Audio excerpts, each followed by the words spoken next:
Hello. Welcome everyone to another episode of the Role Playing Guys. This is Spencer happening here for another quick intro. This is Session 0, or our character creation and party creation episode in Season 7. Geez, already Season 7. Who would have thought we would have made this far? We are diving into the Fantasy Flight game called The Legend of the Five Rings, which is set in the land of Rokugan. It is a fascinating game, and in its 5th edition, there are a lot of mechanics to this game, but do not worry, I will do my best to cut out a lot of the discussion about the rules and the fights that we get into over the nitty-gritty of that, and leave mostly the story in the episodes. I want to keep a little bit of the rules discussion in there, because I know some of you will be interested in that. If you have a game that you have made and want us to test, or you have a game that you love and you want to hear it in a podcast, please send it our way. We love getting the suggestions of games from our developers. Our whole Season 6 was just about games that developers sent to us, and to be honest, they're pretty great. Some of the games that have been sent to us by developers and are available to purchase include The Flying Circus, A Cool and Lonely Courage, Power Outage, and Suited. You can get them on DriveThruRPG. If you want to send us your suggestions, you can do it through our website, rollpg13.com, or you could email us at rollpg13@gmail.com, or you could DM us at any of our social media accounts on Twitter, Facebook, Instagram, or YouTube at the Role Playing Guys or something along those lines. That's our handle. Thank you so much to our patrons over the land of Patreon, Brad, Jules, Steven, and Sir Guy. You are the horn to our unicorn. Without you, we'd just be a simple horse with no magical abilities to call rainbows into existence, to create glitter, or to give birth to our beloved hero, Stanley Tucci.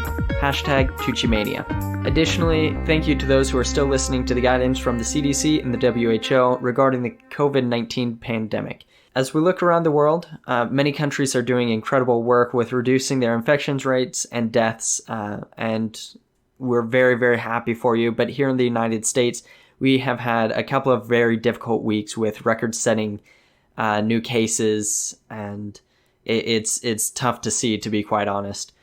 Please wear a mask and social distance. It is inconvenient, I concede that point, but it is a very simple way to show others that you care. Also, we want to remind you to support foundations that are seeking justice and equality for all, including the Black Lives Matter movement. Another great foundation that you can look into is the 8 Can't Wait, or the Campaign Zero. Their statistics-based approach to reform policing in the United States. These are easy ways that you can get involved in politics or in your local community and support such an important cause. That's all I have, so let's get to it. Actually, there is one more thing that Tyler wanted me to say, and that is that I am a cutie pie. I'm not sure how relevant that is, but he requested that I say it, and thus the request has been fulfilled. Anyway, let's get to the episode. We all did it. Well, welcome everyone to not just another episode of the Role Playing Guys, but another season of the Role Playing Guys. This is the first episode of Season 7. Yep. I am Nick. I'm going to be the GM for this season. It's good to be back in the GM spot, I guess. Not really GM. In the gym? Back in the gym? Let's not talk about that. With me... Tyler kept the gym spot very warm for you. I prepped it Which for is funny you. because we're doing this remotely, so there's not one specific chair or whatever. Although we probably would actually have a chair if we had one location. Anyway, with me is Spencer. Hello, I am back. And also Tyler. I'm back. Never took a break. But I never left. Never left. And who else is back but Rebecca? Hi again, everyone. And all right. And what? How are you? Oh. How's it going? There it is. There we go. We can't start without that, right? Well, so I think we're all excited actually for this new game we're going to play, Legend of the Five Rings.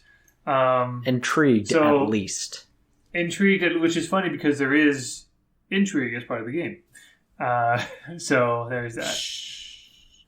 But yeah, this, fun fact actually. Rebecca and I actually helped Alpha playtest this in its alpha stage a year and a half ago or so. It seemed very complex to me, but that's probably also because I tend to be tripping on acid. I tend to rely a lot on games. organization and everything. It was just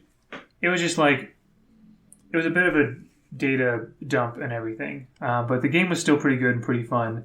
And but here it is in its official release. And yeah, I'm excited. I think it's to be honest, I think it might be the most complicated game in terms of mechanics that we have played. Yeah. More so than I'd say Pathfinder and Warhammer? Yeah. I would think so. You're not being sarcastic, right? No, I think Pathfinder okay. wasn't that complicated. It was just so many options that made it seem complicated. And I think I that see. Warhammer fundamentally wasn't that complicated of a game. It was just clunky and poorly written. Oh, I see. So you're probably referring to the fact that this game has a lot of Stuff. I guess mechanics, a lot of Stuff. things to. You could say it's a lot of things to keep track of, but I think it all helps to. But what I like about it is that there may be a lot there, but I feel like they all have a purpose to help strengthen the fact that this game is about a fantasy Japan. It's actually it's not Japan per se. It's Rokugan is what the place is called. Is what the country is called. But that sort of samurai fiction, samurai drama, with the idea of Bushido, of samurai honor and glory, saving face, the sort of strict feudal society, all those sorts of things. So, but yeah. So what we're gonna do? And anime. My character is yeah, actually two-dimensional to be anime. My character is Kakashi. Is that a reference to an anime? I don't know. No, he literally is Kakashi. I don't know what that means. Ha! Kakash. Anyway, so what we're going to do first is so this session we hope to go over character creation, which we all really enjoy. And also, I hope we get to do a conflict scene to kind of show how some of the game is played. So, If there's anything boring that we talk about during character creation, I'll cut it. yeah. So The everybody our take listeners won't know personal about it because it offense. won't even be there.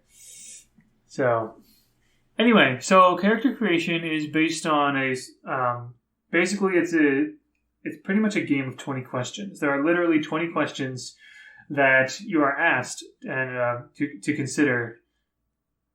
What? Tyler, what is he Spencer's doing? just like, oh, okay. I don't understand what Tyler's doing. Tyler's showing his water bottle. Got my to us. Choco milk. Oh, chocolate. Oh. True Moo, Choco milk. I thought for some reason Spencer was being like incredulous at me or confused. I don't know. I wasn't paying attention to what Tyler was doing. Anyway, 20 questions. So what we're going to do is we're going to go over each of the questions, and each of the players are going to briefly explain what they chose for the answer. Although the first question is actually very straightforward because everyone has the same answer. What clan does your character belong to? So in the country of Rokugan, there are lots of clans, but I believe there are 7 major clans that you can generally choose from. There are also minor clans and things like that, but for our purposes, there are 7 major clans, and everyone decided they wanted to, maybe for simplicity's / narrative's sake, they wanted to choose all be from the same, hail from the same clan. So we're doing the Crab Clan, which in this world, they reside in the southern part of Rokugan. And basically, what the common knowledge that each of the characters know is that they have a general awareness of, the politics in the Crablands. The Crab Clan is specifically, they specifically know about shadow beings, tainted beings, because they're the clan that protects the rest of Rokugan from the Shadowlands farther to the south, where all the demons and goblin and oni and everything are. So they're more acquainted with that and with the taint that comes with that. Hearing stories of greater forces of evil and that sort of thing. So yeah. Nick, I will say I am actually part of the Falcon Clan. That's right. Which is a minor Forgot clan. about that. So you want to briefly explain that? So I picked the Falcon Clan because it is kind of a subsection of the Crab Clan, but they protect this like haunted forest that is also in the southern lands where the crab is, and they focus more on fighting phantoms and like evil spirits, things like that. So like evil they're kami, I part think. of the kami, like hungry kami. So that is my clan. So it is kind of crabbish. They work with the crab very closely. So Yeah, Tyler, I believe you got that from a supplement that you found. The information about the Falcon clan. Book. So cool. But yeah, that's the first thing you come up with in there. There are a few mechanical things you get, including like the status, which is like which will probably not change at all, like your status in the social order of Rokugan. Question number 2: what family does your character belong to? Now, once you've established your clan, there are a number of different families within the major families within the clan that you can choose from, and each family has like a special like focus or role that they have in the clan at large. So let's see, what order do we want to go for this? I guess probably just do Spencer, Tyler, then Rebecca. So, what family did you choose for your character, Spencer? I wanted to play a character that was kind of different than characters that I've played previously, so I wanted to play more of a tanky character or somebody who could take damage a little bit more. And I decided to hail from the Hida family. Hida, yep. They're specifically renowned for their endurance, their strength, don't have much patience for weakness, and are more pragmatic in their thinking and more direct and less about social etiquette than a lot of the other families in the Crab Clan. And in the Crab Clan already, they aren't very they don't emphasize etiquette very much. Indeed. Tyler, what family do you choose? So the Falcon clan only has one major family, which is the Toritaka family. They're pretty similar to the clan, like the Crab Clan, in their kind of demeanor of like weariness from protecting the wall and not being very thanked, I guess, from the other clans that have been enjoying the benefits of it. So they believe in Bushido and everything like that, but not so much of like the artistic side of it. So they respect, the more warfare, honor, respect, because they see monsters continuously. Yeah. So that's kind of a quick. They focus mostly on fighting demons and spirits mostly, and that's all I can really think of off the top of my head. Very good. And Rebecca? I went with the Cooney family, who are one of the major families in the Crab Clan, and they tend to be more spiritually inclined. They have the Cooney Purifier School. Yeah. Basically, so in Rokugan, the sort of like the kind of like the priests or those who talk with the kami or the spirits, they're called shugenja. Those are like the spirit, those who talk with, who commune with, or fight, spiritual forces. Very feared in the Empire and willing to use any means necessary to weed out corruption. Yeah, so they're kind of like inquisitors, kind of. They don't ask questions. They just eliminate it in a way. So it sounds like you chose that to get more expertise in, like in the theology and the medicine and that sort of thing. All right. So next, what is your character's school and what roles does that school fall into? So again, each clan has specific schools, and in the case of the Crab Clan, there is actually one school for each of the 5 families in the Crab Clan. I'm not sure about the Falcon one, but you can explain that in a moment, Tyler. But let's go with Spencer first. Which school did you choose? Staying within the family, I chose to go with the Hida Defender School. Again, it continues to expand on what I've already said. They understand that their purpose is to endure the brunt of the attacks from the physical side of the Shadowlands. So they fight off the goblins and demons and such as like that. They wear heavier armor to be able to endure this, and they have a couple of buffs because of that, or a couple of abilities because of their specific role and their training to be able to fulfill that role. Cool. Tyler. So I picked the Toritaka Phantom Hunter.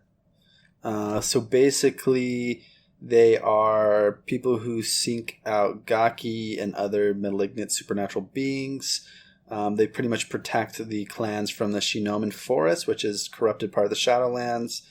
And they mostly help crab warriors and people going out into the Shadowlands with their detection abilities and the magic abilities that they have to be able to fight the spirits. So I'm a Shugenja, so I'm more of a priestly spellcaster kind of character. I forgot to mention that the Hida Defender School is Bushi, which is specifically the warriors, guards, and instructors by trade. Right, yeah, like that's kind of like the role that of the students who come from that school, more warrior like. And then for something like what Tyler has, that's Shugenja. I guess it could also be Bushi, I suppose, with hunters. I'm not sure, but yeah. And then Rebecca. I did the Kuni Purifier School, which is also Shugenja. I think it's Bushi also. Yeah, Shugenja and combo. Bushi Okay. come from there. It's like, Depending on how you want to build that. It's been a few days since I read this, guys. I like read everything so much, so I'm like, yeah, that's that. That's it. There's a ton to read, though. So there is a lot to read, yeah. I have a lot of fun with it. I will say also as a note here, like this question here is probably mechanically the most important question, because this is where you get a lot of your starting skills, a noticeable amount of your buffs to your rings, like your ring stats. Rings, the 5 elements, earth, air, fire, water, and void. As well as, techniques, like conflict techniques that are available to you. For example, the Hida Defender School, they have kata or martial, like fighting techniques, as well as rituals and shuji. Rituals are like ceremonies, usually done in downtime activities. And suji, they have more to do with talking with... They're more like talking, yeah. Yeah. More like interacting with people. For another clan, like the Crane clan, it would be like talking, art, intrigue, that sort of thing. But for the Crab clan, the Bushi techniques on their sort of like the school curriculum tend to be things like rallying cry or like combat-based, shouts or, tactics or command, that sort of thing, which I think is really cool. Anyway, so that is that. I have the physical. You also get your base honor, so depending on what you pick, could be more honor, less honor. I'm like 40, so I'm pretty. Yeah, well, I mean, it's a number from 1 to 100, and so your clan tends to determine your status, which is like your overall social status in Rokugan. Your school tends to kind of signify your honor, which is like more how are you internally following the code of Bushido, and then your family is your glory. Family's glory, yeah. So that's like the outward expression of like how others see you, and like your accomplishments and stuff like that. Anyway, yeah, I have the physical book here, which is probably why you heard some noises of me dropping the book. Anyway, number 4. How does your character stand out within their school? So with this one, essentially, each of the 5 rings or the 5 elements represents different approaches that you can take to different tasks. This is where you choose which one is kind of that your character is more attuned to, I suppose you could say. Yeah, go ahead, Spencer. How did your character stand out within your school? With my character, and this is something that I'll get into more later with the adversity that they have, but because of some specific physical limitations, I thought that going the creativity route, passion, or drive would make the most sense for them to stick out in the Hida family. So what I said was because of my sincere love for being a samurai, and with my physical limitations, I've dedicated myself to creative solutions. My limitations aren't excuses for my strength, but a catalyst for my new ideas. I like that.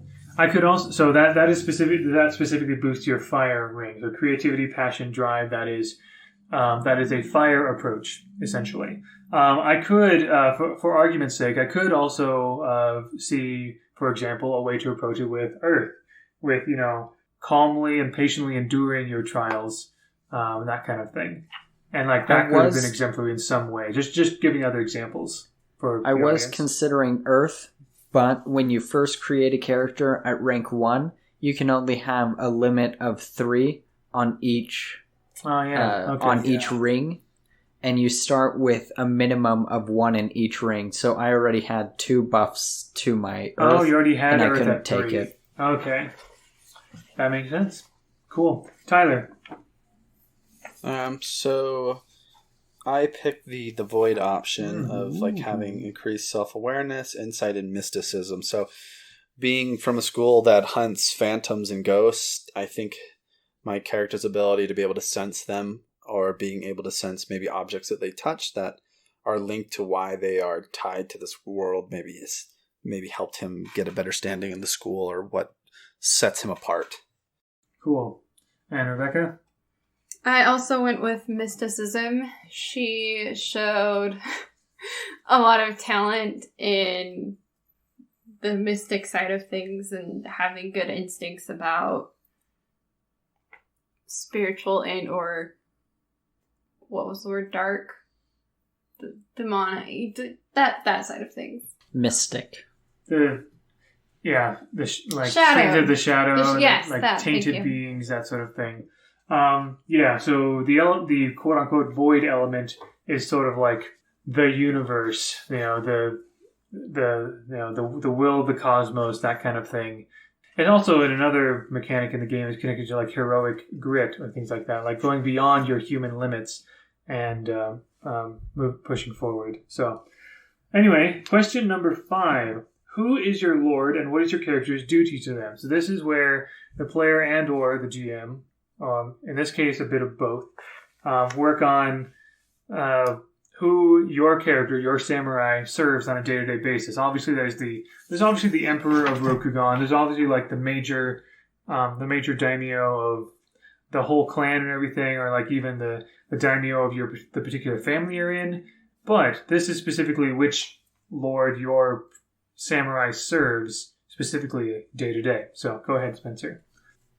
All right, so this goes into kind of the backstory of my character, and I chose that my lord would actually be my uncle, Kiyoshi. When I was younger, he inspired me to follow the way of the Crab Clan, and I vowed to follow his orders and his commands, regardless of how ruthless they might be. Kiyoshi's philosophy is to dominate your enemies, subdue your foes, and the greatest honor is to kill your enemy. And if they are against me, then they will die. That's the Kiyoshi philosophy, and that's kind of the Giri that I went with. Yeah, Giri. That's the duty. That's like your samurai's duty. That's what this question is about. Your samurai's Giri. Tyler? So my lord is Kaito Raiko. She's a member of the Council of Twilight, which is kind of the leading phantom hunters in the clan, the Falcon Clan. So basically, my Giri is going to be finding information on the whereabouts of Lady Mizuku, who is the one that taught our clan the beginning arts of how to fight spirits.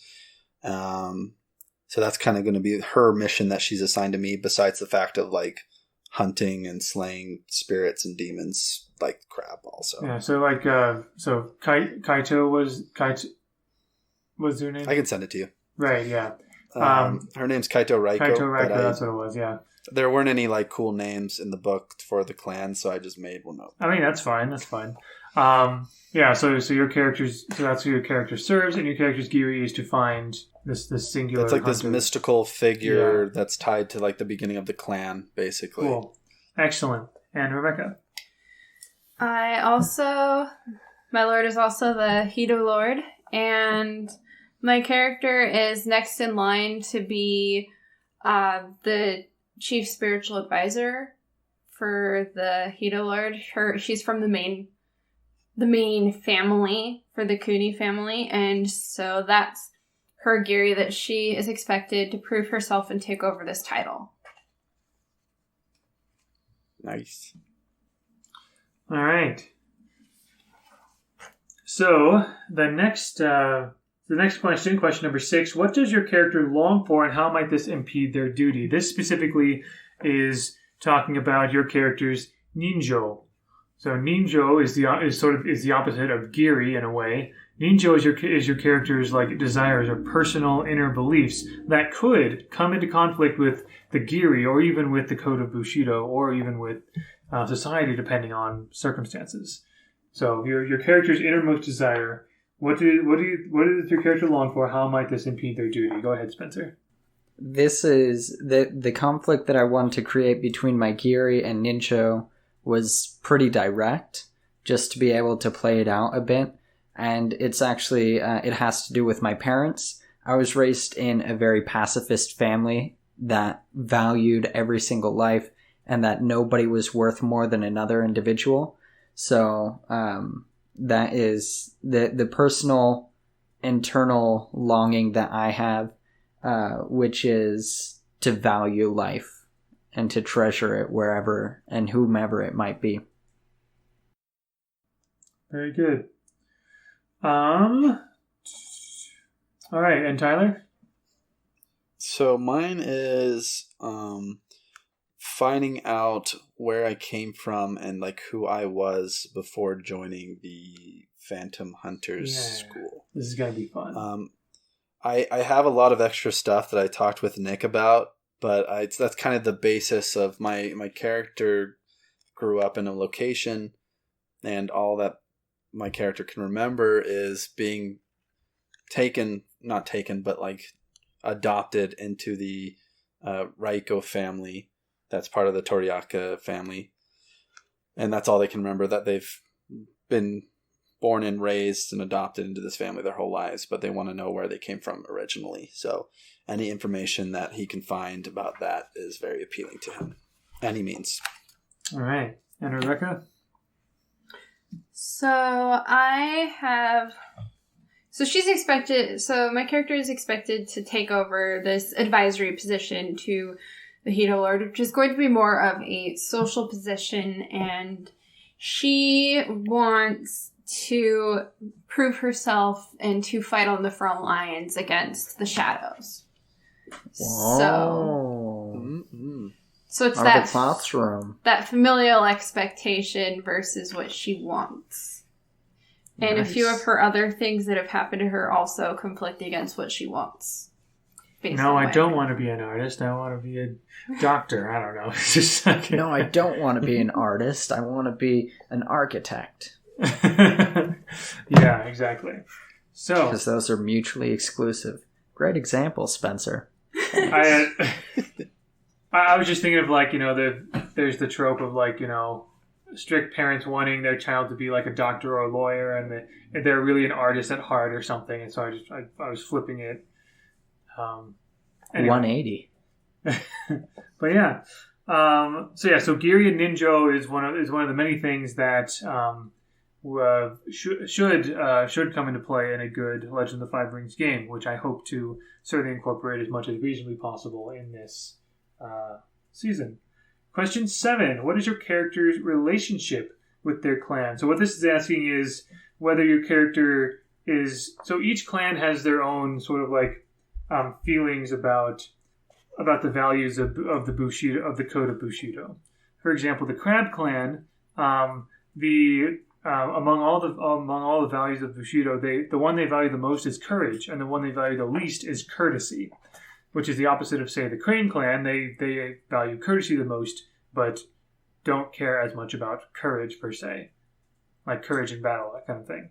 So, question 7 is asking if your character is more in line with what the rest of your clan thinks about that kind of thing, or has a fundamental disagreement with beliefs, policies, or practices. So, go ahead, Spencer. Just to go back to questions 5 and 6, I do think that is somewhere that I wish the book gave examples of good Giri or Ninja a little bit more, because I felt like that was a little bit difficult for me to come up with. Yeah. But They do have questions for you to think about. But yeah, in that particular section, they don't have specific examples there. So there might be other examples. There might be examples elsewhere in the book, just not specifically in that spot.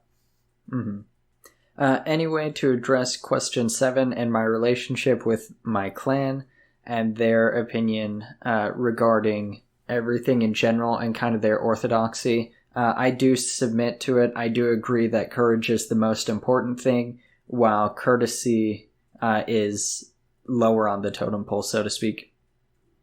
Cool. Tyler? Same thing as Spencer. Our clans have the same kind of mindset that they don't speak well, they're not eloquent, and so they avoid kind of the courtly side of things, but they honor the courage and fighting and being courageous in combat and all that jazz too. So, and Rebecca?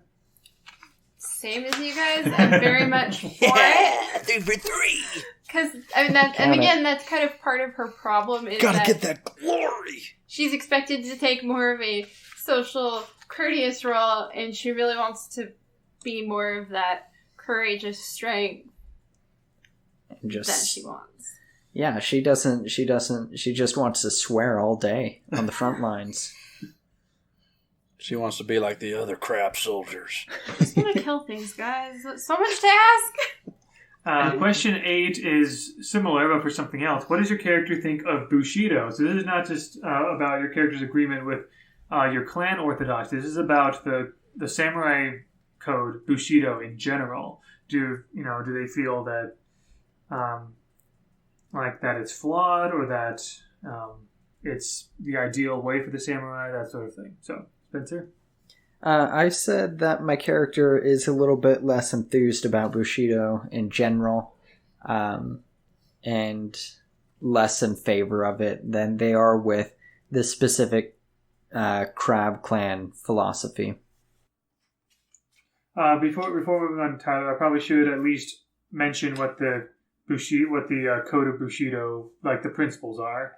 So the code of Bushido has compassion, courage, courtesy, duty and loyalty, honor, righteousness, sincerity. This is all, like in Rokugan in general, samurai are expected to uphold these principles, but of course each clan has their own interpretation of that. So again, question 8 is about your character's feeling about the code of Bushido in general. Tyler? My character agrees with some of the parts of the Bushido. There's aspects that I don't think my character would agree with, mostly like the social rankings, things like that. And also the looking down upon of people who do certain types of work and things like that. So I took a skill increase in medicine. Hey, right. Same. Oh, so the mechanical difference. Wait. So for questions 7 and 8, the mechanical difference between like saying yes, my character agrees with it, or no, my character has disagreements, is that in question 7, you could get your glory can get a small increase if your character agrees with the clan, or you get like a rank and a skill instead of that extra glory. Glory.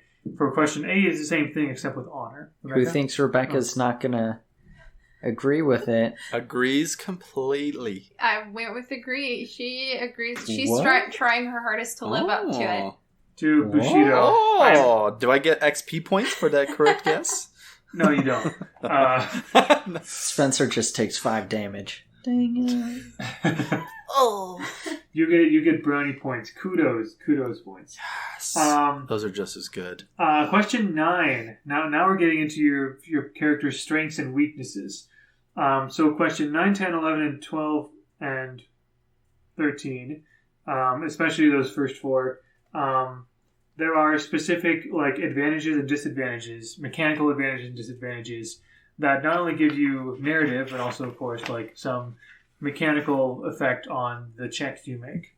So question 9, what's your character's greatest accomplishment so far? This is where you can either choose a distinction from the list the book gives or create your own. So, Spencer? All right, so I'm just going to go into the backstory of what happened When I was younger, I went on a fishing trip with my uncle and my dad. And during that fishing trip, we were attacked by goblins. And I lost my right arm in that attack. So I'm missing an arm. Or was it up to the elbow? I can't remember. It was like, about the elbow. Like a little bit above the elbow. I don't think that it makes a huge difference in terms of... I guess it might not. Okay, yeah. So anyways, that was a really, really important thing that happened to me because from the surface, it would appear that I would have no chance in getting into the Crab Clan and specifically into the Heated Defenders being impaired like that. But that was obviously my greatest accomplishment, being able to achieve entrance into the school. And the biggest reason that I was able to do that was because of my quick instinct and my fast reflexes. So that was the distinction that I took. The quick reflexes distinction. Tyler? All right. So my character, I picked Indomitable Will, which allows you to stand against innumerable odds or vicious supernatural beings. So my character is very foolhardy but brave, and so during a specific mission, while her comrades were fleeing, or some of the other normal guards of a town were fleeing during an investigation of a supernatural paranormal activity, I stood my ground and was able to keep a lot of the citizens of the town safe. And that is kind of one of my big accomplishments after getting out of the school, kind of on one of my first few missions. Great. The fearlessness of facing down the unnatural. Nice. Rebecca? So my character, she survived an assassination attempt, which was actually poisoning. And so from that, she got Jirogen's Blessing, which basically That's legit. Doesn't so because she survived this poisoning, she kind of got more of an immunity and a little bit she's more resistant to future poisonings and supernatural maladies. So she recovers faster from those. Nice. That's way cool. So helpful. That is so cool. There's so this game is so cool, I think. Anyway, question 10: what holds your character back the most in life? So this is about adversities. Spencer? So as, would be most obvious, the lost limb, specifically the lost arm, is the biggest adversity that my character faces, being somebody who is meant for endurance and meant to be a big body defender. Tyler? So I kind of want to keep mine secret. All right. Oh. I'm going to keep mine secret for you guys because it plays into my character's backstory and it's going to be real good. It plays into the stuff you talked with me about, right? Yes. Cool. Rebecca? There's a mechanic. Yeah. So. Go ahead. Okay. As part of that when she was poisoned, it did do some damage to her stomach. So she has the damaged heart/organ adversity. So no cardio for you. So specifically stomach, I think, is the organ you chose. No, yeah, it specifically said her stomach. Like the poison, before she was able to overcome it, it did do some permanent damage to her stomach. No spicy food for you. Question 11: what activity most makes your character feel at peace? So another very important aspect of this game is Downtime. saving. What? Like downtime. Partying. Downtime. Well, yeah, but like also on the flip side of that, there's there's the whole saving phase, but also the strife of living as a samurai can take its toll. So this can be one. Anyway, maybe I don't need to say that here, but this is a downtime thing, like a hobby or something that calms your character down. Spencer? So because of the relationship that I had with my father, he was such a good storyteller that has always been something that has stuck with me, despite this strange relationship of him not being able to assist in the attack or defending against the attack. I still have that connection with him of telling stories and hearing stories, and that calms me down. All right. Tyler? You know I picked that animal bond. What? He likes puppies. I like animals. So the Falcon clan is known for, of course, their falcons. They're very well trained. So I have a kind of a not middle-aged, like a teenager falcon. Yeah, I'm a middle-aged man. Do you have a name for the falcon yet? Yeah, so that's what I have. So if I pet it and do stuff with it, it kind of cools me down a little bit. Do you have a name for your falcon?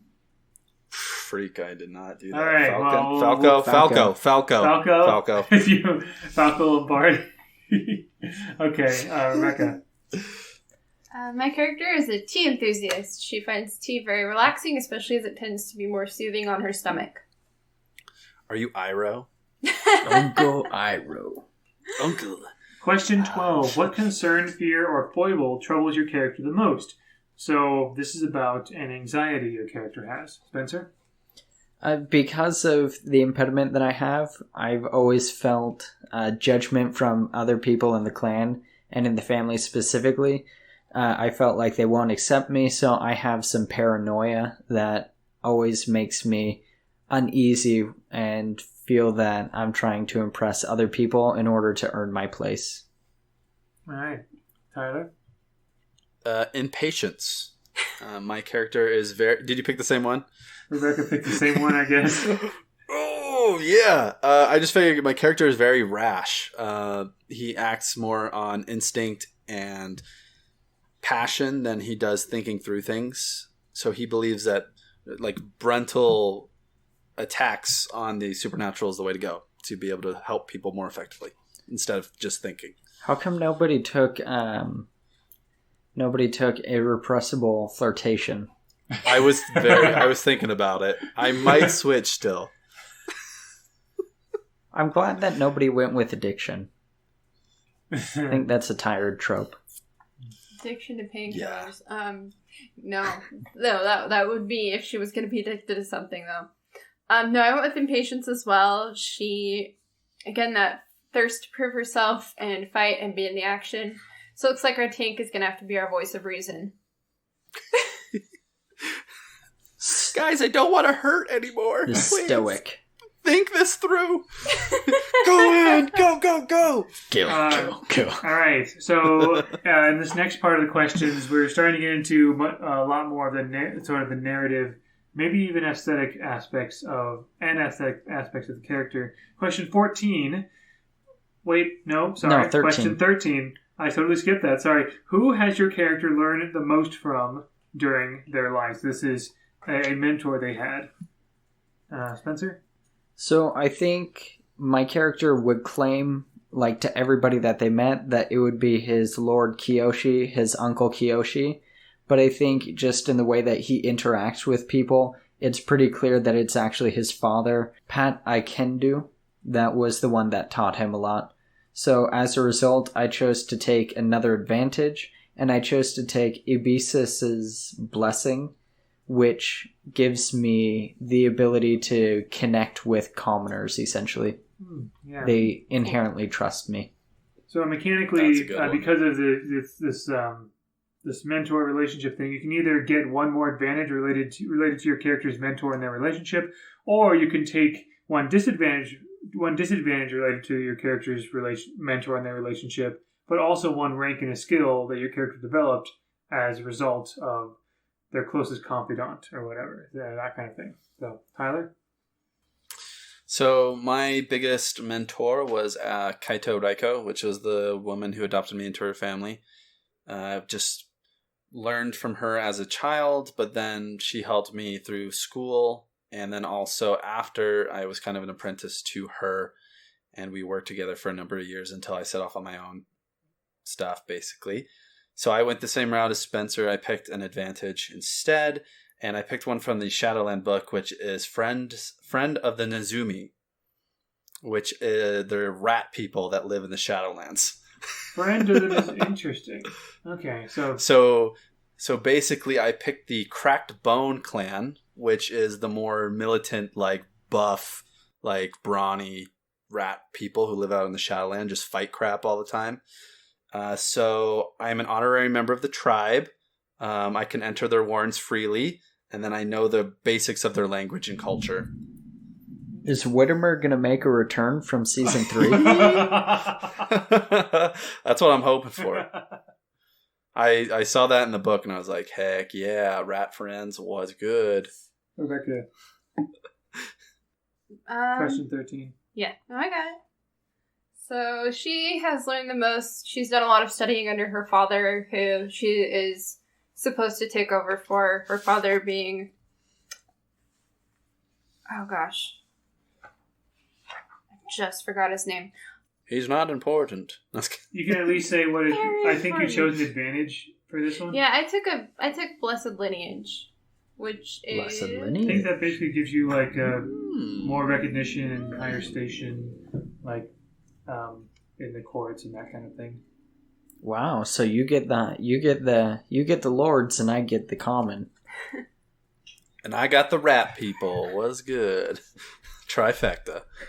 Covers all three demographics. Oh dear. So question 14, what do people notice first upon encountering your character? So this is largely aesthetic, but it also does say to choose one distinctive aesthetic accoutrement.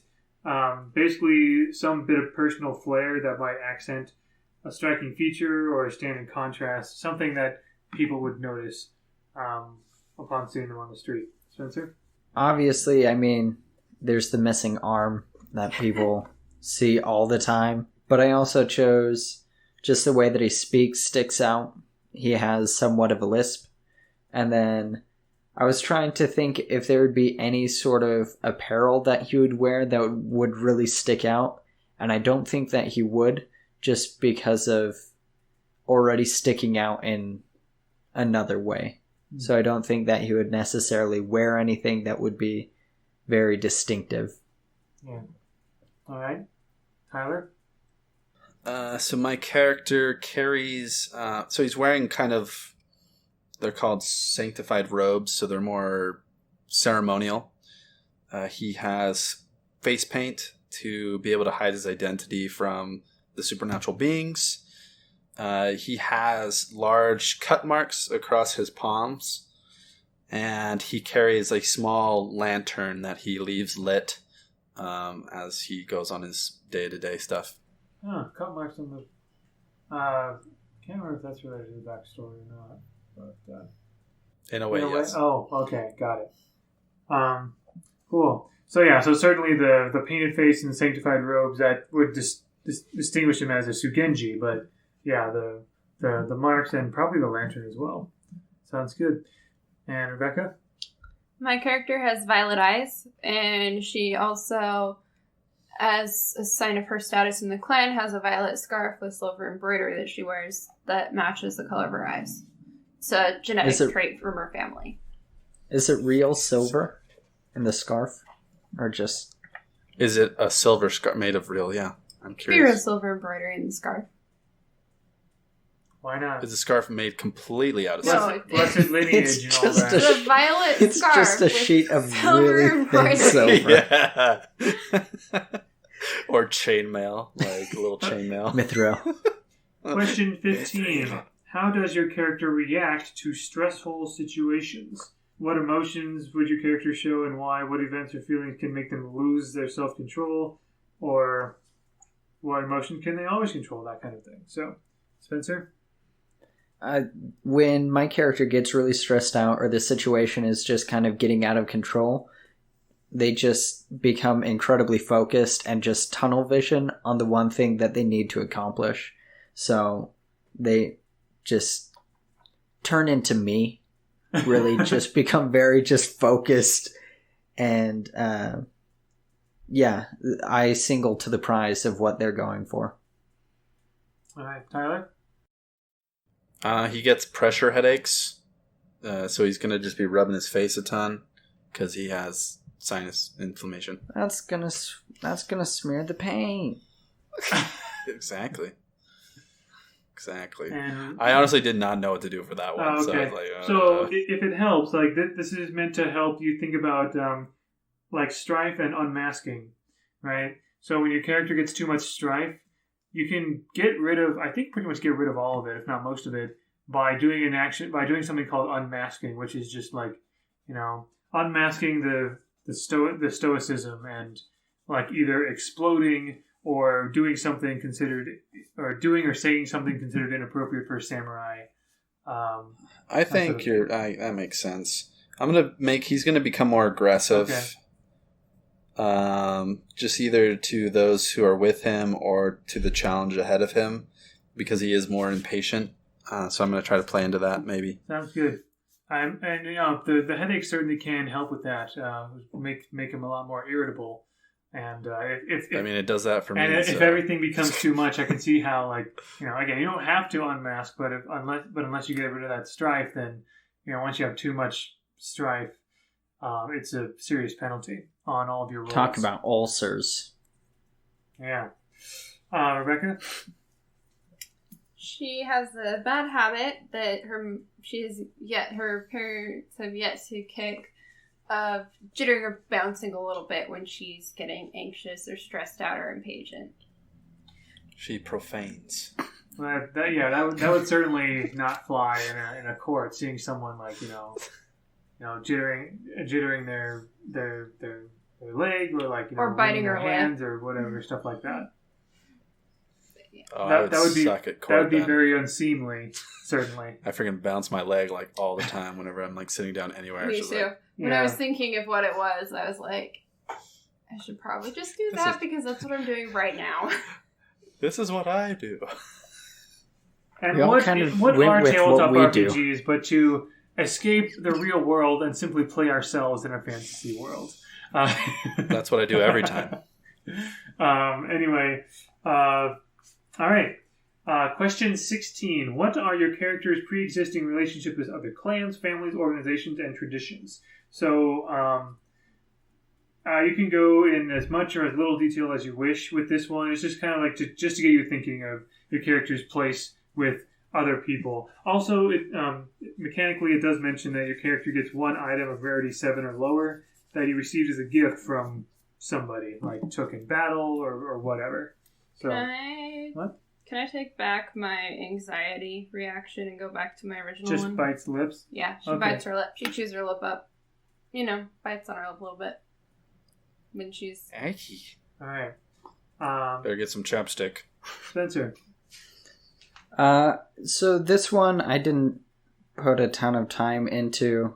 I just went with the item that I wanted and tried to figure out a backstory that would work with it. I think that's fine. And I had a single exchange mission with the Phoenix Clan, and during that time I was telling a lot of stories, so a member of the Phoenix Clan saw that I liked that and gave me a pillow book that has space that I could write my own stories, but also had a section that was full of lore as well. Nice. Tyler? So I would say my character is neutral to most clans. Mostly he dislikes cranes due to their politicking, and also most of the artisan clans, just because he feels like they're kind of a wasted process, at least to him.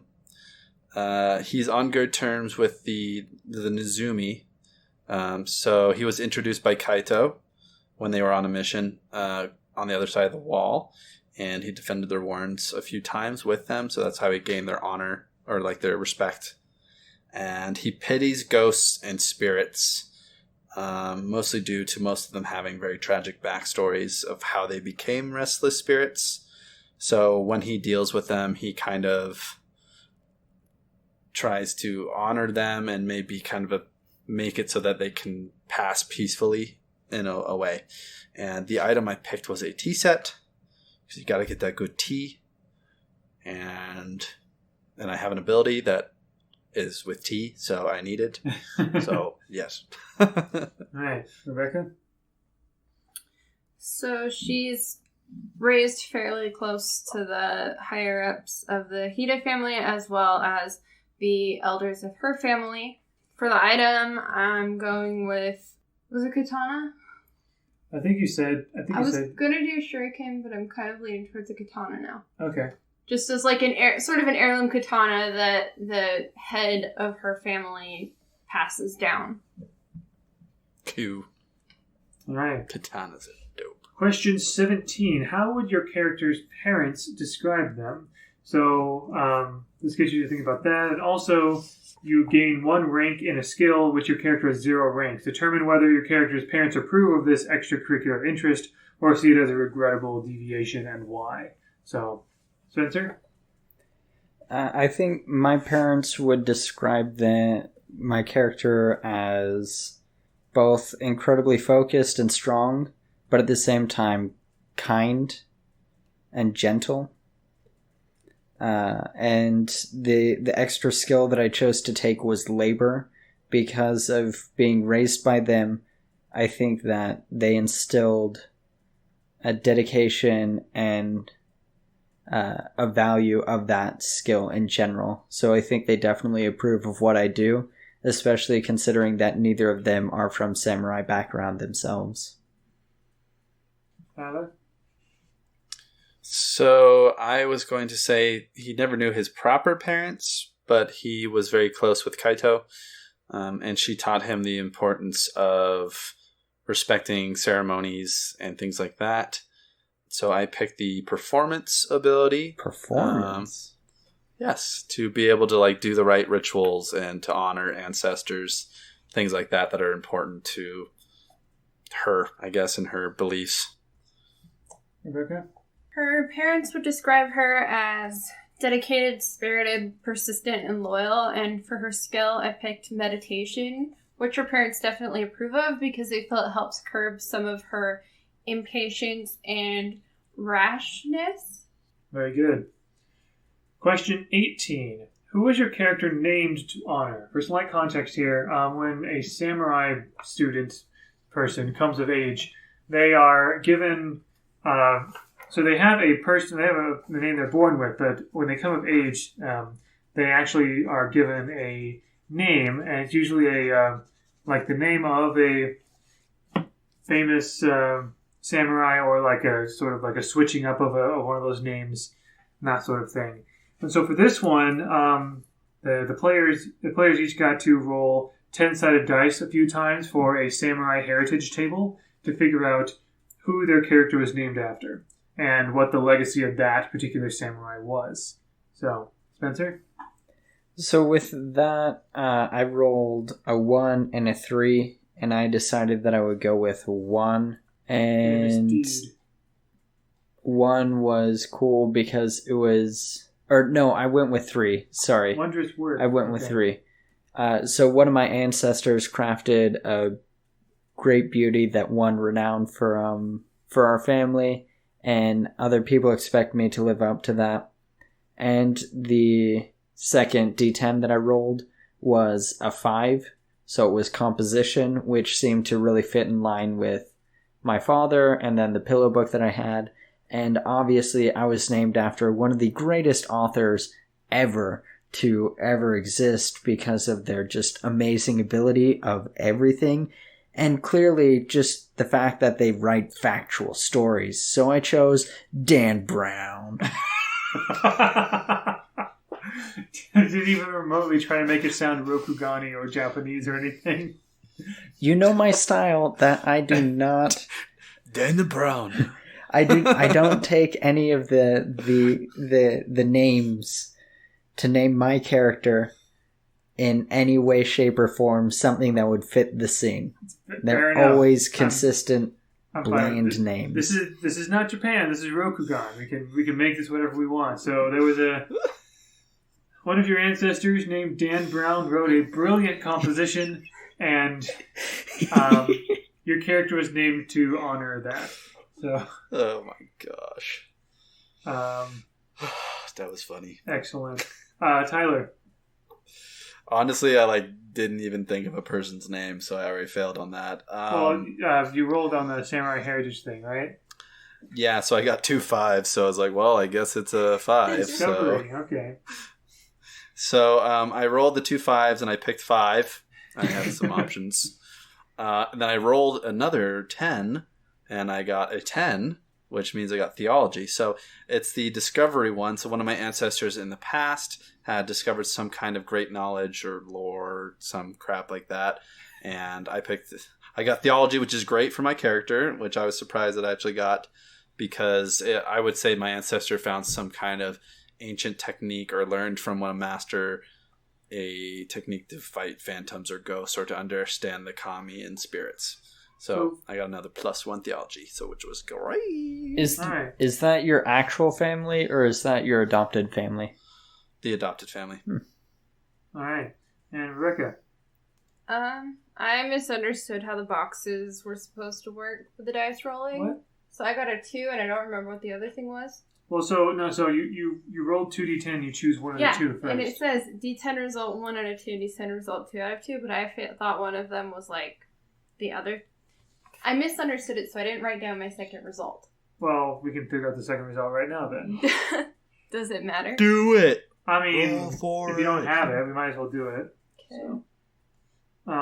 What was the first one? 2 was my first 2, one. which is glorious sacrifice. One of your ancestors. I'm sorry. Go ahead. No, I went with the glorious sacrifice. One of my ancestors perished nobly in battle, and one of their signature items vanished with them or was lost in the subsequent years. Dope. I want to say my other one was 5, but don't remember for sure. So now we roll a d10 to see what the lost family heirloom is. No, I already had that. Oh, you already It was had that? a weapon heirloom. Ah, got it. Okay. No, what I mean is I didn't roll down my other option.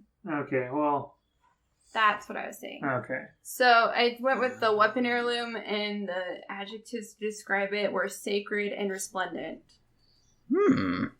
So what was it? Is it like so the katana, a fan? the katana that she shuriken? inherited is Turtleneck. a remake of the lost one. How about a blowgun? It's modeled after the lost one, so she essentially has a katana that's replaced the one that got lost. Yeah, makes sense. All right. That's cool. It's interesting that we have this as question 18. Then question 19 is, what is your character's personal name? But yeah, Spencer? Dan Brown. Dan Brown. You're like Tom Cruise in The Last Samurai. No, I chose the personal name that I would go by would be Victor. Cool. All right. Tyler? I haven't had a V name. I like it. Fair enough. Tyler? That's pretty nice. I'm gonna be Kakashi. Okay. It's a cool name. And Rebecca? I like it. Rebecca? So her ancestor's name was Haru, and so her name is Haruka. Cool.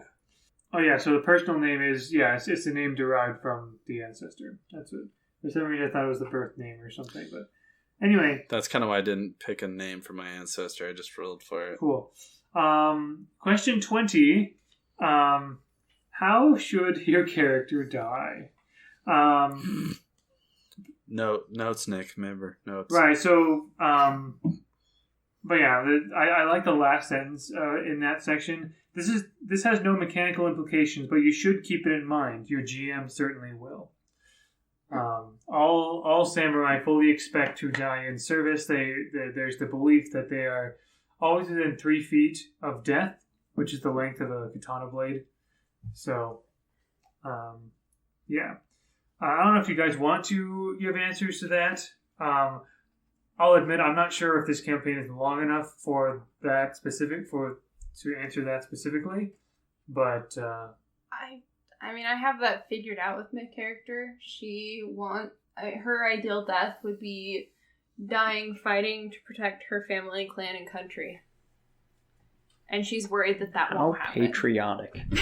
I said that it would really depend on which one out, in my Giri or my Ninja, because if my Giri won out and it was the mantra of Kiyoshi that no life matters if they're an enemy to me, then I feel that Victor would die in a splendid battle trying to defend that against an enemy. But if his ninja won, I could see him sacrificing himself and not being involved in a battle necessarily for his own honor, but for the protection of other people. This is the way you describe that is like, the Geary ending, the Ninja ending. That kind of reminds me a bit of the ending of a video game I played called Mark of the Ninja. I'm not going to say much more than that, but there's very much that kind of thing there as well, which I thought was cool. I think it really depends on the character development and the direction that it goes. Mm-hmm. Very good. I think we're fine with that then. Hey, this is Cameron here from the podcast Bad Rad Movies.